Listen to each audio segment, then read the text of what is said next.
Muslim position on I'm giving you a chance to speak. Go on, speak. No, what I'm saying is... Do you condemn? My question is very simple. Do you condemn the state terrorism? Do you do that? Listen, answer the question. Muslim position Obviously, she doesn't want to. Tell us what you want us to do. I want you to get out and march. Okay, and show all... No, wait! Please. I want you to get out. What's it going to do? Get out and march and then? What is it going to achieve? What would it achieve? What will it achieve? That's fine. Let her speak. She wants to speak. If I go out and march, what will it achieve? Have you finished? Yeah. Go ahead, please. Okay. Please go ahead. As a non-Muslim, are seeing ISIS rape, pillage the whole of the Middle East, and I'm watching all of you Muslims do nothing. Do nothing. And I think it is disgusting. Okay, give me a gun, I will go and fight them. Hold on. It's fine. Okay, I can see what you're saying. Fight! I'm talking about a pacifist movement. Like what? Like Martin What do you suggest we do? My hero, a pacifist What do you want movement. us Oh, I see. A Get out pacifist. and do something and Like stop what? sitting there. Like what? killing innocent. Wait. So you're saying if Hitler came and we just being pacifists, that would be okay in Europe, right? Come on, what pacifism are you? Just because you're a Christian. About you to get up and march and say. And then what will that do? What will that do? There were many marches against the ISIS here. Do you know that? No, do you know there many was marches more in England, this in country London. marching Yes, they against did the war march. in Iraq. What You happened? guys- What happened? Nothing happened.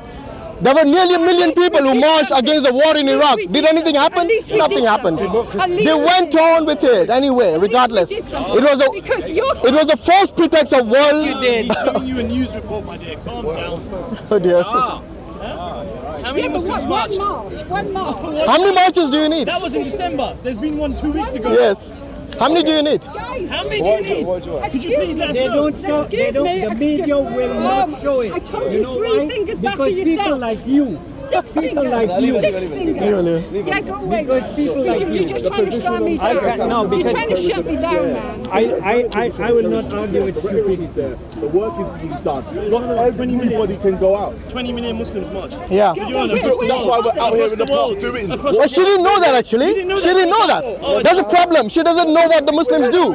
And then she comes here and gives her opinions, regardless. Let's see what she. The independent news just showed you. Any activism. Let's see what We she's need frustrated. We just activism. showed you activism. I'm here to listen to you. Yeah, exactly. I'm here to listen Go to you. talk to BBC. Let me- I use Hold on. Twitter, Let's I use YouTube, That's I use nice. Facebook. And you haven't seen anything yet. I'm surprised. Listen to me. No, I don't. Because, no, I don't. I want to ask you a question. Yeah. Why? I know you, don't I? I probably. I From don't time, know. yeah. Why are you frustrated? I'm frustrated because there's no action and people are dying. Women and children are dying. Okay. And it's just ridiculous. All right. So do you feel like there should be more action to prevent death?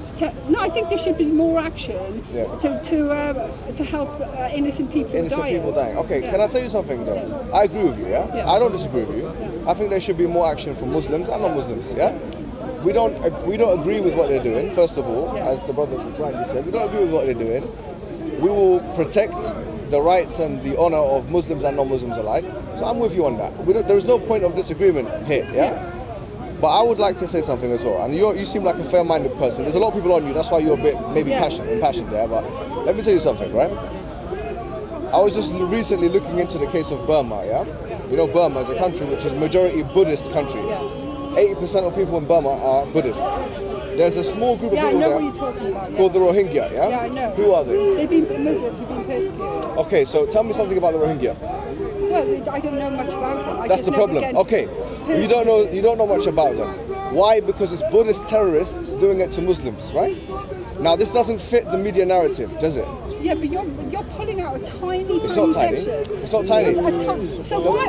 Okay. But hold on. So We're why, being fair to each other why are now, yeah? Muslims killing Muslims? And let's just get down to the nitty-gritty. Let's get down to the nitty-gritty. Because yeah? you know, That's more fine. Muslims are killed by Muslims than anybody else. That's because the population of Muslims in the world, the population of Muslims in the world is quite hefty. It's quite a big population. That's point one, right? Yeah. So when you compare Muslims with Jews, for example, or Buddhists even, it's not a fair comparison because we're talking about a quarter of the world's population comparative to, let's say, with the Jewish example, less than 1% of the world's Yeah, population. but I'm just asking you, why are Muslims killing Muslims? They do so for a variety of different reasons. We don't Yeah, agree but with if that. you're Muslim, how can you justify killing? We all don't Muslims? justify it. I think you're That's the right. thing. We don't justify it. you're right. Why do you assume we justify Can it? you understand how We don't need to make this into a debate. Let's make this into a discussion, Yeah. right? Because I don't think here there's a point of shouting at each other. I don't think No, we I'm not disagree. shouting. I don't think we disagree, right? Your primary premise was that you don't like dead people. You don't like people being killed unjustly, yeah? No, of course not. You want people to stop dying unjustly in this world, right?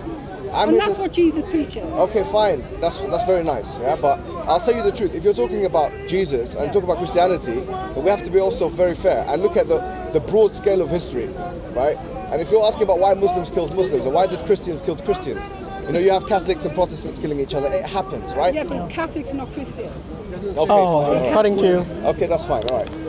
It's true. It's like saying Shia and Sunni. No, it's not like saying. It's not the same. Okay, fine. So if you believe that, that's fine. That's your position. But I don't think it's the majority position, right? Here, what I'm going to say to you is this.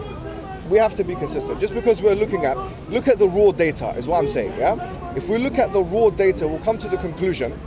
Like, let me give you an example. Just suicide bombing as one example, yeah? When I say suicide bombing, what does this woman here, what does she envisage? Someone like me, right? Let's be honest. Or this man here or whatever, like something inside of my, you know, and blow myself up, right? Because suicide bombing is almost synonymous with Islamic suicide bombing, isn't it? Would you agree with that? It has become, yeah. If we look at the raw... It originated in Japan from the kamikaze. Nice one. Yeah. If you look at the raw data, for example, there's a book written by Robert Pape, yeah? It's called Dying to Win. He analyzes from 1980 to 2005 all of the cases of suicide bombing. He said there's 315 cases of suicide bombing on the international level. And he said that the number one culprits of this were the Tamil Tigers, with 75 cases of 315. Then there's a range of other people. Then the Islamic suicide bombing comes into play. Yeah, Tamil Tigers are not Muslim, just for the kamikazes. Now the point is, when was the last time you put on BBC and you saw Tamil Tigers, or whatever it is, Channel 4, you saw Tamil Tigers, whatever it is. That's why you don't see our matches then. Exactly. All right, no, hold on. Use the internet. You're like me here. We have something in common. Go online. When was the last time you saw Tamil Tiger blows himself up? When was the last time you saw a headline like that? The reason why you're not aware of these things that are happening in the world is because you have not been made aware. And that's why in communication theory in the 1930s, when I talk about TV, one scholar of communication theory said that TV doesn't tell you what to think, but it does tell you what to think about. And that's what you have to remember. I'm not talking about TV. The media as a complex, generally, that's what it's done. If you look at this is what my point is here today. My thesis is as follows. If you look at the raw data of things like suicide bombing, of things like terrorism, you'll find that comparative to their population, Muslims do not score overwhelmingly, disparately, as a ratio, higher than any other faith group. In fact, Noam Chomsky has written many books about this. His point is that if we consider state terrorism, then the United States of America will be the global world leader. Higher than ISIS, by the way. Higher than ISIS. The only one that can beat IS in barbarism and cruelty and all these things is the US itself. But can I just say something? Go ahead. They're not going out killing Christians, though, are they? Who? The America. Well, they are Christians, a lot of them themselves. No, but what I'm saying, that they're not going out and killing fellow Christians. Oh, Vietnamese people. But Muslims are actually, going out because they're killing not fellow Muslims. Muslims. Look, I'll tell you something, right? But I think you don't want to hear it. Yeah, no, I do want to hear it. I agree really with you. do think Look, that you don't want to let me hear tell you that something. I agree with you. Yeah? Oh, here we go. Yes. Muslims are doing the wrong thing by killing other Muslims. How can we stop it? How do we stop it? Yeah. Okay. How do we stop it? Here's the honest truth. Me and you are people here standing in Speaker's Corner on a nice sunny day, which is not usually the case in London, yeah? Right? Me and you can do limited things. I know you're frustrated. You see on, let's say, the internet. No, but I just fed up of that. I know you are. It's just ridiculous. But I want you to be as fed up of that as you are of the Rohingya being demolished in Burma. But we're not talking about the Rohingya. Why not? That's the problem. I'm talking about the fact that we have the mass slaughter of Muslims by Muslims. Okay, I agree with that point. And something's got to be done because people are too complacent. So what do you think we should do? I don't know. I'm not a Muslim. Okay, I'll tell you what we can do. I'm asking you what we can do. We can only educate. That's our limitation. How can you do that? We're doing it here. You're coming to the wrong people here. Do you know who you should have gone to, right? You should have gone to the people that were on the cafeterias there, smoking shisha and drinking coffee, not doing anything about it. You're coming to the people who are actually doing the only thing they can do, which is trying to educate people about terrorism, about Islam. But any military might go to the it's a community. I agree with you. It's taking the message and taking it into the community, the Muslim community. Can I tell you something else, Lizzie? We got that. Listen, let me tell you another point, right? You might not want to hear this, I don't know. But there's another, okay, the Muslims are to blame. I'll be the first one to say that. The Muslims are to blame for many of the problems. Point one. In fact, most of our problems are because of the Muslims themselves. I'll say most of them, yes, yes. Let me shake hands. No, I'm not going to shake hands. for Islamic reasons, yeah? Yeah, okay. No disrespect. No, don't worry. That's right. Number one, most of the problems are from Muslims themselves. That's why in the Quran it says Allah does not change a condition of a people until they change the conditions of themselves. So we believe that the reason, I personally will tell you here, the reason why you have so much... Why are you going? This man is taken. Oh, okay. The reason why, okay, most of these things are happening in the Muslim world is because the Muslims themselves have not internalized Islam. That's the problem. What do you mean internalized? Internalized, they're not embodying it, they don't understand it. A lot of them, Muslims, are ignorant. And a lot of them are desperate.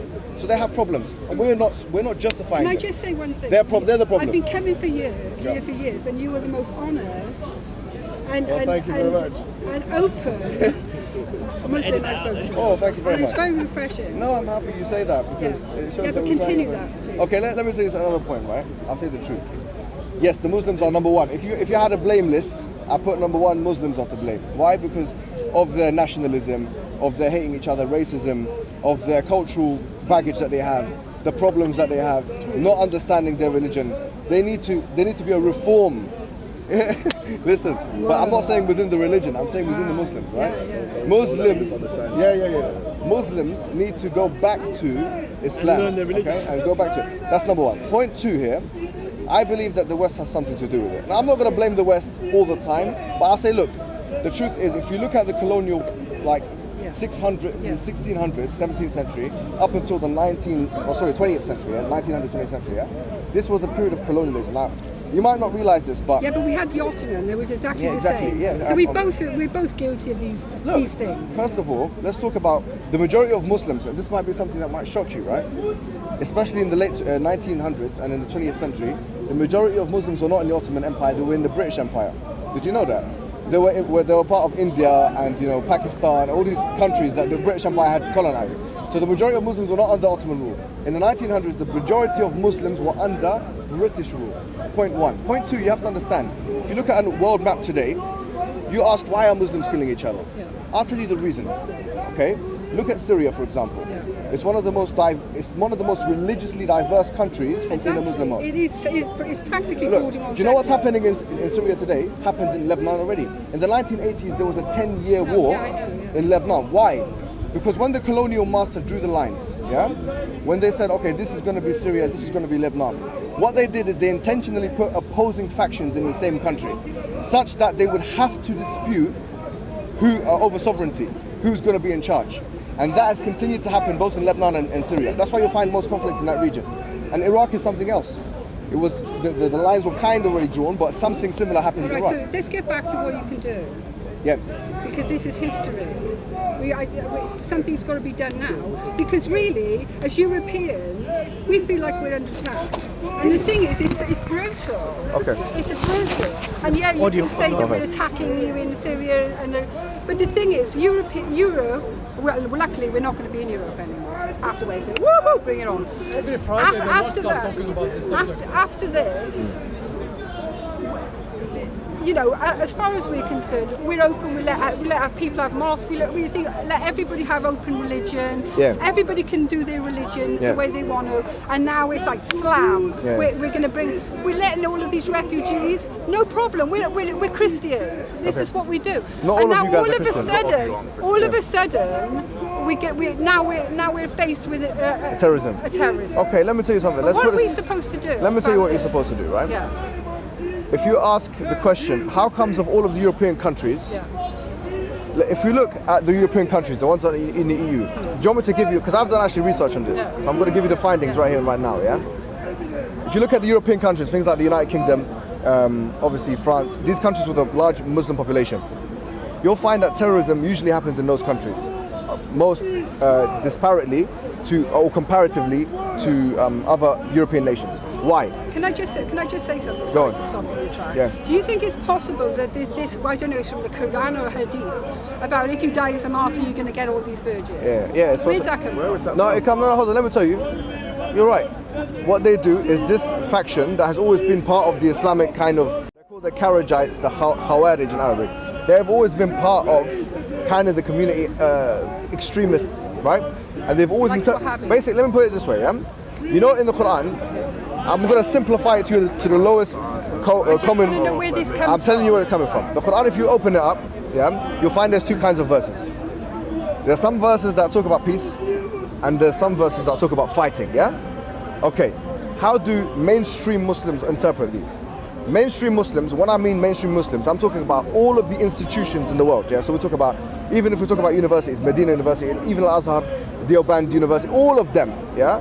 The big universities in the world which have any kind of influence, academic influence, have done one thing, and they've united on condemning, you know, these actions, and they've interpreted the Quran in a so-called peaceful way. So what they'll do, these verses, there's two kinds of verses. There's verses like in the Quran where it says, ومن أجل ذلك كتبنا على بني إسرائيل إنه من قتل نفسا بغير نفس أو فساد في الأرض فكأنما قتل الناس جميعا. Whoever kills one person, in chapter 5 verse 8, whoever kills one person, it's like the whole humanity. Okay, or for less than be for murder, corruption, it's like all of humanity. And there's other verses, وقاتلوهم حيث ثقفتموهم. But that's schizophrenic though, isn't it? No, I'll tell you what. This is everything is. Give me time, yeah. There's other verses that says fight them where you see them, yeah. Kill them. Okay, kill them. Yes, you're actually right. Or kill them where you see them. That's what it says. Yeah. Okay. And other verses. وَإِذَا رَأَيْتُمُ الَّذِينَ كَفَرُوا فَضَرْبَ الرِّقَابِ. If you see the disbelievers, then strike them at their necks. Yeah. Okay. Right. You know, their necks. فَضَرْبَ الرِّقَابِ means necks. Anyways, how do you reconcile? Yeah. But anyways, there's two kinds of verses. How do we as mainstream No, but I Muslims? just asked you about. I'm telling you. I just want to find out where that verse. I'm telling you. Because Hold this on. is the I'm inspiration telling you. for a lot of people. I'm giving you the summarized, abridged, easy version. These two verses, mainstream Muslims, Orthodox Muslims, will say that those verses that are talking about fighting regard combatants that are fighting you. For example, in the context of war, and we leave it as that. Those extremists, they say no, since, and this is exactly what they do. Say since, for example, the British people has pledged allegiance to its sovereign, they too are guilty of the same crimes as the government. I just want to know where this verse comes from. I'm telling you how it all works out in the Quran. I don't want to know how it works out. I want to know where it is in the Quran. The verses is are it everywhere. In the Quran or the Hadith? Which one? About the 74 virgins. No, it's not the Quran. Is it in the Hadith then? But there's one Hadith that's weak. Well, I've read it. So it's a weak Hadith. it says 72 versions. If you die as a martyr, you go to heaven. You get 74, 76, 72. 72. But we believe it. What is wrong with that, by the way, anyway? Let's say it was there. I'll tell you exactly what's wrong. No, forget it. So, It's because this Hadith, we don't need to defend it. Forget it. We're moving away from it. Or blowing yourself up. What it's basically saying Yeah, go on. is if you go and kill yourself. No, it's not saying that. Martyrdom doesn't necessitate fighting or dying. Let me tell you. No, what Someone it who dies says- in a fire, or a mother who dies in childbirth is a martyr. Someone who dies if someone goes on a path and does charity and does good deeds and dies in that act, that is what martyrdom is. Doesn't necessitate fighting or killing. By the way, like, you know, in the Quran, there is mention of Hur'ain, yeah? Which are basically these, the Huris, or what do you call them? exactly. Okay, so men, So where about in the Quran is that? everywhere. Where? In chapter 55, chapter 56 of the Quran, you know, in lots But of, you can lots see of places. how this is that linked to martyrdom? misinterpreted. It's not linked to martyrdom. It's saying Just a general thing. It's saying that in heaven, right? We believe in heaven, right? Muslims believe in heaven and hell. Heaven for us is a place where you fulfill all of your. Basically, put Can I it this just way. answer your? What's wrong with that about having the same? It's just in the middle of something. Anyways, Heaven is somewhere that is not a harem. It's not somewhere where you go to have sex. Harim. What's a harem? A harem is somewhere where you have sex with virgins and they become a virgin every night. who said it's not that? Who said it is that? Well, anyways, basically, put it this way. This is a okay, really bad interpretation No, of heaven. I'm just hold going to on. say it. Allah says, لَهُمْ مَا يَشَاءُونَ فِيهَا. I don't understand Arabic. They will have whatever they want in there. The whole point. So do you think that people would want to go to heaven and No, have look, sex all the let time? me tell you something, Lizzie. Like, Can I tell you something, Lizzie? why is it so despicable Because to have that is sex? something the devil would do. What? So then don't The have sex. devil- Don't have sex no, once you're the here. devil- Don't have you relationships. can't while see you- that that if you're is from saying- the devil. Wait, if you're saying that having relationships Only the devil is would impure, say that. if you're you saying go that's to heaven, impure, it's a harem. Let me just tell you that. no one said that. No one said that according to Islam. Okay, basically, listen. That's your words. But he just said it No, says we're in saying the Quran. that generally, if you go to heaven, Muslims believe in the following, yeah? Put it this way. You know, when I was doing economics one time, when I was doing A-level economics, yeah? They said there's something called a basic economic problem. A basic economic problem. What is it? Is that human wants are infinite, and resources are Or human wants are infinite and resources are finite. Yeah. Okay. Heaven, in a nutshell, is basically, we believe, human wants are infinite and resources are infinite. In other words, whatever you want, you will get in heaven, right? Now, we can't deny part of human nature. And just look at the pornography statistics, prostitution statistics. People, they get the fact that people actually get into relationships. No, let me just ask you one thing. People like where do you think having these things come intercourse. from? What? Like pornography, drug abuse. I'm not saying that's a good thing, but I don't know. No, it comes it's part of human from a nature. dark source. Okay, well that's just subjective. All though. of a sudden, this dark source has said, okay, if you go blow people up, you're going to get all of Do you believe? sex. Anybody No, that it's not thinks that saying they're going to sex, get though. sex in It heaven doesn't say is not that sex. says It doesn't say seek sex. refuge from Satan By the when way, in the verses that I've just quoted, I know you yeah, don't. I keep seeing you tapping your face and turning away from it. You don't have to listen. No, because yeah. no, it's not about listening. Keep jumping and chopping and No, but and going But here Lizzie, and there. I was saying to you, yeah, Lizzie, what I was going to say, yeah, What do you want is me that to stick first to? of all, let's be fair to the Quran. The Quran doesn't say you're going to have sex with them and this and that. It doesn't say that. So where No, does it come no. What I'm saying is that the Quran just says that in heaven, okay, you're going to have, for man, they're going to have a woman of a certain, you know what I'm saying, features, yes, features. I think it is. And by the way, the features are like she has nice eyes and this and that. So what? This is. What's the problem? No, that's What's the problem? that is the problem. Why? That is the problem. Why? Because Why is that an issue? What do you mean, don't I like it? No, I don't like No, I it. didn't say you don't like it. I But didn't what ask her. saying, no, but what I'm saying I said, what's the is problem if with you that? really want to bring like how do you say Is that wrong? mortal desires. When you get to heaven, you give up mortal desires. It's gonna be floating in the sky. And No, but I that's don't just know what an we're going to do, but interpretation. we're not going to be But having I'm- sex. Why not? With loads and loads of girls. I don't want to because go to your heaven. do you know what? I don't want to. If this is really what you think about heaven, we've got nothing to say because That's right. heaven is pure. What you have in this world. Heaven is pure. Do you go on holidays? Do you go on holidays? If you want to go, if you want to go and have sex with 74 Jews, No one's saying something. See, you keep That coming back. is- with Okay, the forget about the 74. 72. No because one- I've no one's spoken forget to that. many Muslims about What this. does that got to do with us here? You keep projecting No, other but you're experiences onto us. projecting Okay, mortal let's just say to her, things Lizzie, into an immortal if you don't mind me world. telling you, yeah, what we're saying is just generally, yeah, okay, the I don't Christian. think we're going to want to have sex in heaven. Okay, well, anyways, that's just a subjective. Look, We're heaven just doesn't playing. exist unless you have something to describe it, right? For us, it's the Quran. For you guys, it's the Bible, right? Unless you're able to prove that the Bible is truly from God, and I'm able to prove that the Quran is truly from God, there's no use talking about a metaphysical entity which has no, which basically doesn't exist otherwise. Do you get it? Why are we talking about something which is an imaginary world for an atheist? Do you get it? There's no need to talk about this.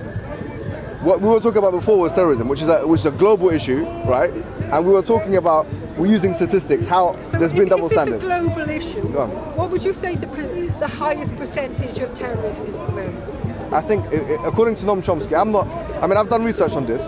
If you include state terrorism as part of the unit of analysis, yeah, then I would say, if you look at the drone strikes, if you look generally if you look from wars from 1945 onwards, from the end of World War II, through the Cold War and into I think drones are disgusting. Yeah, fair enough. So I would say that there's no doubt in anyone's mind, if you count the casualties and deaths that have been committed in North Korea, in Vietnam, in Afghanistan, and Iraq, that America is the leading terrorist state.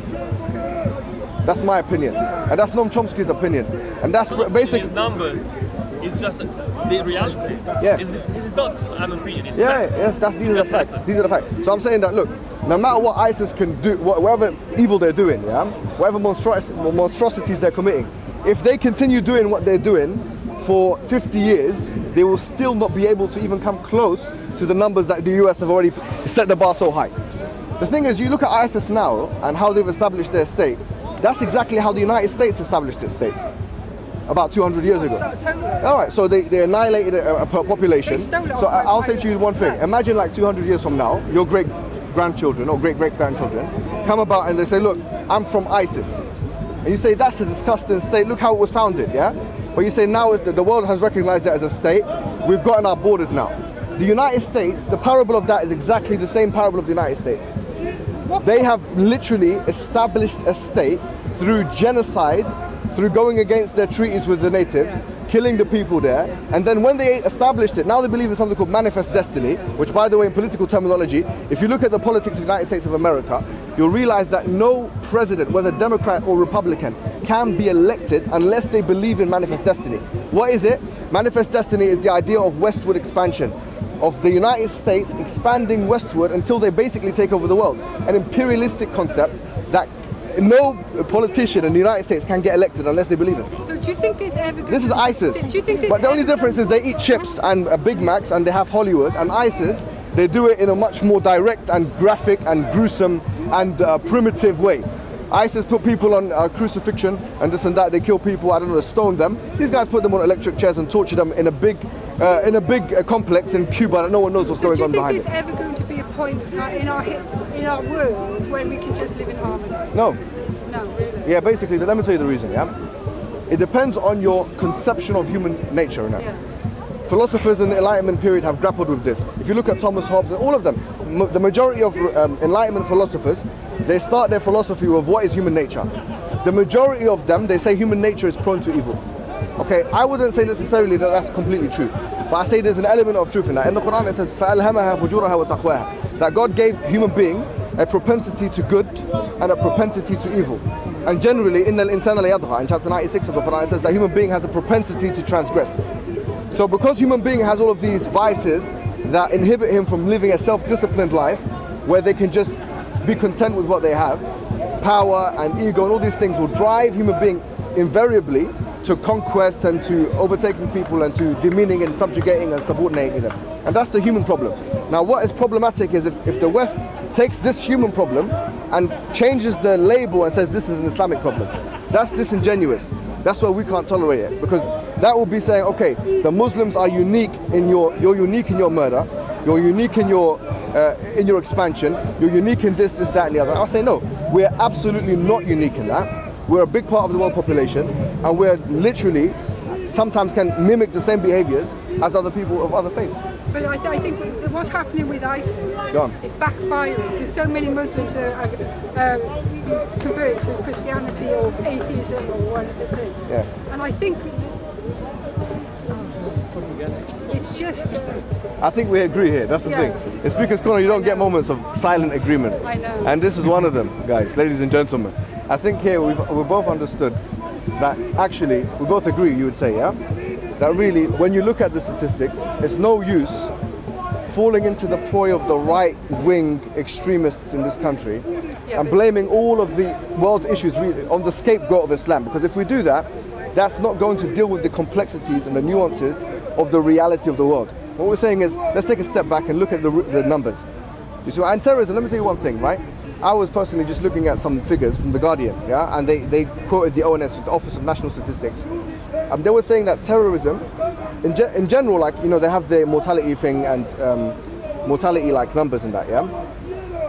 How many people died from terrorism? According to the parliamentary report, in the United Kingdom, about 50, if you add, maybe about 60 people died from terrorism from 2001 to this day. That's about 60 people, yeah. Now, I'm not saying this number is negligible or we should forget about it. It's not only just an attack on people, but it's an attack on the nation. So we shouldn't say like, okay, we should just put it to the side. But what we are saying is this. I went to a speed awareness course because I was speeding, right? I'll be honest with you guys, yeah? And I was speeding on the highway. You're right. I thought you meant speeding as in... I was speeding. So the guy, the instructor, he came out and he said, you know, the United Kingdom, of all the countries, is one of the best in terms of road safety. And he gave us the number. He said there's 1,760 people in 2016, 1,760 people that die on the roads. 28% of them are motorcyclists. Okay, anyways, this is just a bit too much statistic. The point is, you're more likely by maybe about 1,000 to 2,000%. Now this is a massive number. You're more likely by 1,000 to 2,000% to get run over by a car than you are to be struck by a terrorist attack. I just want to ask you one more thing, and then because I think we've agreed on a lot. Yeah. Why does it say in Islam if you leave that you can die? Well, the thing is, you have to understand that Islam, when we're talking about Islam now as practiced in the West and these countries, like we're in the West, yeah? If a person or friend of mine disbelieves, yeah, and this has happened actually, a lot of people, they come into Islam, they leave Islam, they come into Islam, this kind of thing, oscillation. We as Muslims, it should be known, we have no right to compel that person to be what to be a Muslim. We have no right to do that. So in the context of the United Kingdom and the West and stuff, there's no way anyone could say that you would even force the person, let alone kill them for doing something against their will. That's just a fabricated thing that some people, because of Salman Rushdie, in the case of Salman Rushdie and the Iranians did not fatwa against him, I think they take that too literally. We have nothing to do with the Iranian regime, so we would say that if anyone in the West, anyone in Britain, anyone in the United States, anyone anywhere here, then if they decide not to be Muslim, then not only do you have to not hurt them or not compel them, but you also have to be kind to them, and that's our position. Because I've been doing a lot of studying about ex-Muslims converting either to atheism or Christianity, and they're just getting like so many people trying to attack them. But I agree with you. But you know what? Let me tell you something. And right? you know, can I just say? Yeah, of course. Like there might be a lot of Muslims that are having doubts. Yeah. Because I've read the Quran, and to me, it just the way Prophet Muhammad has these revelations when he, like with Aisha, with Zayd, his adopted son's wife. All of a sudden he has a revelation that he changes this, and it just, to me, it looks a little bit suspicious, and that's why I didn't become a Muslim. But I feel that for somebody born in a Muslim family, that the fear of actually thinking, I don't want any more of this, and I want to leave, just because they grow up in, in Muslim is a very community-based religion, and I think it's just I feel for those people. Let me tell you something, I right? feel for them. Going back to Noam Chomsky, yeah? Who's Norman Chomsky? Noam. He's a very famous academic that's a liberal kind of I guy. thought you were having a thing about Trump. No. He's a well-known linguist, professor in linguistics, yeah? He quoted one of his books. I can't remember which book for now, but he said that, and by the way, before I quote him, I'll be clear that I personally, and Muslims generally, don't see liberalism or democracy or let's say anything as an ultimate truth of any kind. There are, if you put it into a Venn diagram, there are similarities on a practical level between Islam and these ideologies, but we don't see that this is an objective truth in any capacity, right? We believe only Islam is an objective, full truth. Okay. Having said that, we're saying here, since we're playing by the rules of liberalism and we're in a liberal type country, yeah, and most people who would identify themselves as liberal, maybe not with a big L, obviously I'm talking about with a small L. Then what I'm saying here is, he said, going to his quote, that if you don't believe in freedom of speech for the people you despise the most, then you don't believe in freedom of speech at all. Yeah. Okay, now what I'm saying, if this is the premise that we're working upon, then not only do we have to stand here in Speaker's Corner and talk about the fact, as liberals, right? And once again, I'm not a liberal, but as yourself and others, speak about the fact that, okay, what do you call them? That ex-Muslims have a hard time. Yeah. We also have to talk about the fact that people that come into Islam have a hard time. That's not reported because it does not fit the media narrative. And once again, we have to talk about Muslim minorities being attacked and prosecuted. We have to talk about legislation that's been put through on an EU level that discriminates against certain segments. What is Britain like for Muslims? Huh? Finish off. Go ahead. Well, last question. Last question. I meant what you were saying, but yeah, carry on. Oh, that's what I was going to say. All right, go on. What do you think Britain is like for Muslims? I think it's one of the best countries in Europe. Yeah, probably if not the best. I don't know. I haven't been to every country. On a comparative level. Yeah, on a comparative level. Like, it's probably the best in Europe, not considering obviously Turkey, Bosnia, and these countries which are actually Muslim countries. I'm talking about Western Europe. From what I know, it's probably the best. Yeah, and what I'm saying is that because Britain is the most morally consistent on a liberal level country in the Western European hemisphere, it should continue being that way by disregarding and putting to the side this, I would say, this right-wing poison that's coming and creeping in. You've got right-wing in Islam, we've got right-wing in if you're going to have right-wing in Islam, you're going to have right-wing in Christianity. Yeah. Saying Do you have that right-wing in Islam? We don't have right-wing and left-wing. Right. She means that more conservative Muslims and liberal Muslims. Right-wing here are quite conservative as well. Yeah. You can have extremes in every faith. But you know what? I just want you to go, as this conversation we had today, I want you to take it back to brothers and sisters, because you've got light inside you. Thank you. And a lot of knowledge. Oh, well, thank you very much. Nice Hopefully we can both enlighten our communities. Definitely. Take care, yeah? See you later. Bye.